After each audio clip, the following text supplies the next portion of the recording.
What's up, YouTube? Welcome back to another video.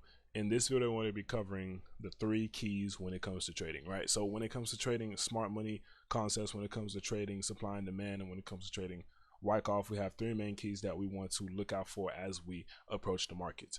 Okay, now those 3 keys are structure, right? You got structure, you got supply and demand, and then you have cause and effect, right? So we're going to get into breaking these down in this video right here. We're going to keep it as simple as possible so we can just flow through it and you guys can understand it and consume it and then apply it, right? So before we get into that, if you guys want to join the ZSNIPES Academy and our Discord server, link is in the description. We just recently launched an ebook, so the link in the description for that as well. All right, so the first key we're going to talk about is structure, right? So when we want to look at structure, we want to look at structure in legs. Now, we do cover this in the ebook, okay? You want to look at structure in forms of legs, all right? We don't look at structure as, you know, just highs and lows, okay? We want to look at structure in legs because there's something called multi-time frame structure, and if you don't understand what multi-time frame structure is, then you're going to be kind of stuck when it comes to this concept, okay? So we look at structure in legs. All right, so the basis of this is this right here. Let's say this is higher time frame, what the case may be. So when we look at it from a multi-time frame perspective, we know that on, like, let's say this is daily time frame. The blue is daily, right? This blue line is daily time frame. So our red line, let's say this is 1 hour time frame. So what you can expect is on the 1 hour, you're gonna have this going on, right? You're gonna have this going on like this, okay? So the basis what you want to understand here is, okay, this right here is one bullish leg, right? Let's say this here, and I'm gonna make this yellow or whatever. This here, we're gonna focus on this. This right here is one bullish leg towards the upside, all right? Meaning the market is bullish, okay? So when we have this going on and we see the market start reversing, so you see this red line, which is 1 hour. When we have a breaker structure on the 1 hour, you have to understand that higher time frame is still bullish and we're just not going to go bearish. This is the concept of understanding multi-time frame, knowing where you are in the market. So seeing that our 1 hour time frame is going bearish, we know that the higher time frame is now going into a pullback. Okay, so now we're in a pullback, we're in a retracement. All right, now once our 1 hour structure aligns here, going bullish with our overall trend, now we're in a continuation move. Okay, so that's pretty simple. To be honest, I think I did upload a video about this already, so I'm not going to get too deep into this because I want to cover all keys in like a short amount of time so we can consume the information all together, right? But that is the basis of it. Check out the ebook. I go deep into this. Okay, we can look at this here and you can see I'm going to start right here where I have these dots going on. This is lower time frame structure, right? Boom, we have a low here and we have a high here. You can see that we're going on swing highs and swing lows. I'm not considering these little highs and lows as my structure. This is called order flow. Internal, this is known as internal structure, which we call order flow. Okay, so in here, this is all order flow. Okay, until we break this low or this high, we have not broken structure.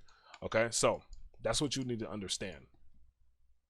So as you can see, this low here held, so this still is bullish. Okay, now once we came all the way down here to the extreme, what did we do? From this low to this high, we made another bullish leg. All right, this right here is not my bullish leg. This is only a continuation move. All right, continuation moves do not hold structure. This low here, right here, is holding our structure. Once we broke this low, we have broken the structure. All right, this right here is just a continuation move, so that's not holding our structure. You can see I have a dot here, which is order flow. That's order flow. All right, that's not the part of the structure. And guess what? Guess what's gonna happen now? Now it's gonna be from this low to this high. All right, so now this low is holding our structure. Now you can see that we have a huge bullish move going towards the upside, but you guys can kind of see the gist of it. One more thing that I can show you is AUD CAD, which is pretty clean. AUD CAD is way more clean than this. It used to be super so you can see right here that we have this clean before it got broken, right? We're gonna cover this right here. So before AUD CAD broke this, you know, this clean lower time frame structure, you can see the moves. All right, you can see high, low, right? And then you have high, low, and then the market proceeded to break the structure. But before that happened, you can see this clean bearish legs going to the downside. So this is what you want to look for. This is considered your leg. All right. supply and demand, right? What is supply and demand? All right, what is supply and demand? Okay, so when you're talking about supply and demand, you want to know where are the sellers in the market, where are the buyers in the market. All right, supply usually means where an area of sellers or institutional sellers, institutional orders is placed at for sell orders, right? When you're talking about demand, you're usually talking about buyers, buy orders.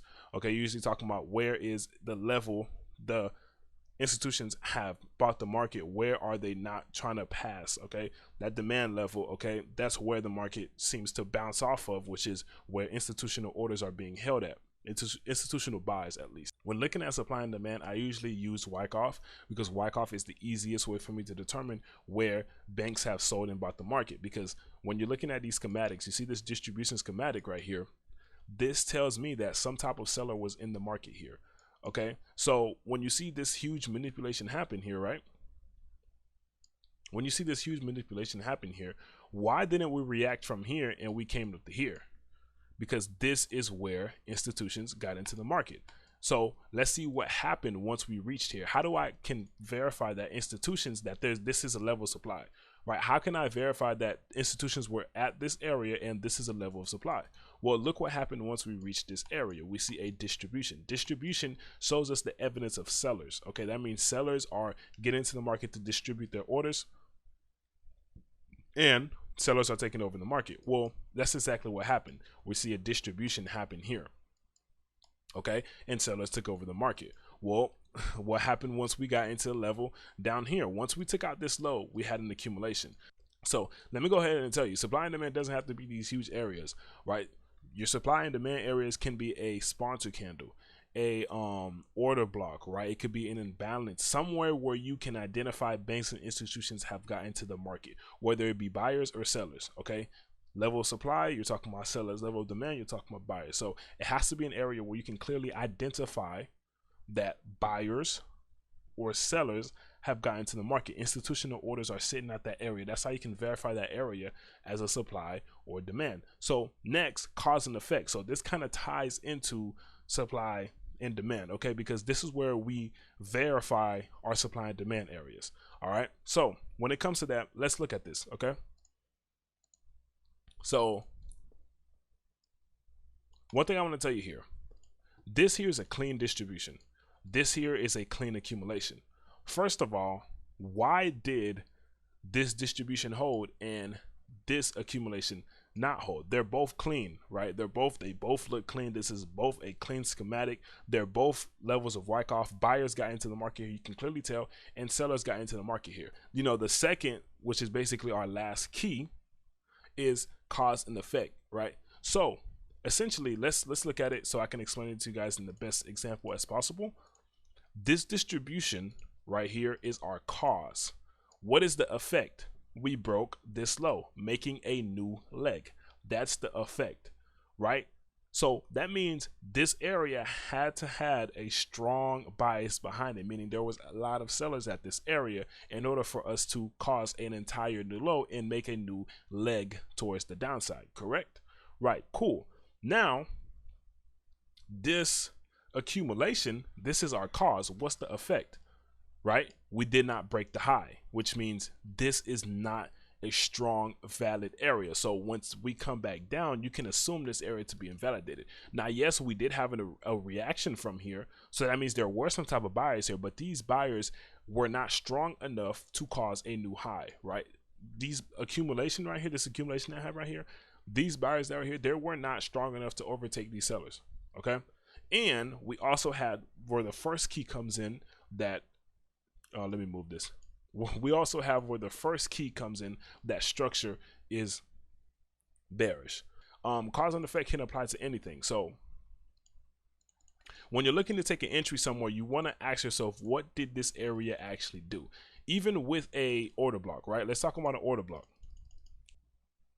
So let me give you two examples. Let's say we have, all right, from this order block, let's say the market just does something like this. And then we come down. Are you going to take an entry here? What was the effect of this? What did this really do? Nothing, because we weren't able to create a new point. We weren't able to break any structure.